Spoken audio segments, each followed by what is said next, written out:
we got to talk about linebacker because I just do not trust Terrell Bernard back there. I love the Bills. I did not understand the pick. I was, really optimistic, though, because I'm just like, well, they get paid the big bucks to make these decisions, and I'm just a, average Joe that's sitting at a desk, right? But anytime we saw Terrell Bernard play, it wasn't really impressive. He looked a little lost, and it kind of gave me some similarities to when Tremaine Edmunds first took the field, when it was like, I don't know, the preseason or his rookie year. I just thought to myself, like, oh my God, we used a first-round pick on Tremaine Edmunds, but eventually, obviously, Tremaine developed, and that's not to say Terrell can't develop.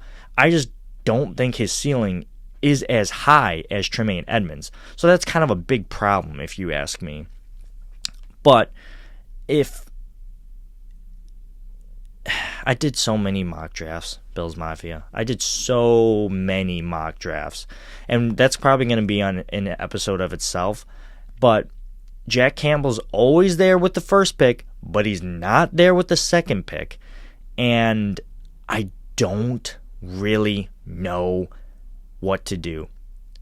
I don't really know what to do. Is it too much? Are you giving up too much to go get Jack Campbell in the first round? Is that like a waste of your first round pick? And I'm not saying he's a waste, but I'm saying it might be a reach. And at the time, I'd say this is the move I'm looking for.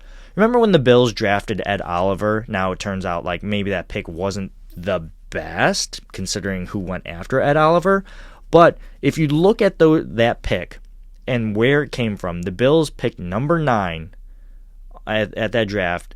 TJ Hawkinson just got drafted before by the Lions, and the Buffalo Bills had a glaring need at defensive tackle because Kyle Williams had just retired, and the value of Ed Oliver was huge because he slipped down the board a little bit. It was the perfect marriage between need and value in one. And that's what I'm looking for in every single draft, every single pick. But if we take Jack Campbell with the number 27th pick, I don't necessarily think that's the perfect marriage of need and value. I think it's more of a reach on need. And are we going to kick ourselves down the road because who we could have had? Right? We like to do that as Bills fans, and we just like to do that in general as people. Like, we're just going to like, oh, dang. It's like when your significant other or your friends like all go out to a restaurant and you're like, I could get the cheesesteak, but you know what? I'm going to grab like the chicken bacon ranch sandwich instead. And then you see your friend get the cheesesteak and you're like, God damn it. I should have got that.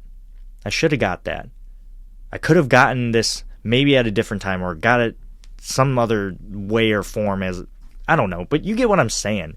And although it's a huge need, and I am a big proponent of like need and value being the perfect marriage, I just think the need is so overwhelmingly obvious that the Bills, if he's in range, I might argue just to trade up and make sure you can get him.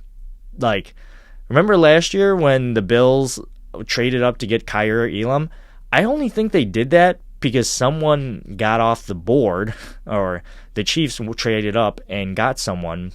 I forgot what cornerback they took, but I think that kind of stunned the Bills a little bit, and they were like hoping that the board was just going to fall to them.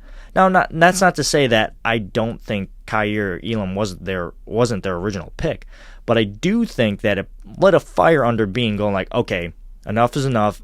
I'm not playing around. There's only one more like cornerback who we have a first round grade on. We got to go up and get him. We just got to go up and get him. And I think that Brandon Bean should do that again if he does in fact have a number 1 pick for Jack Campbell.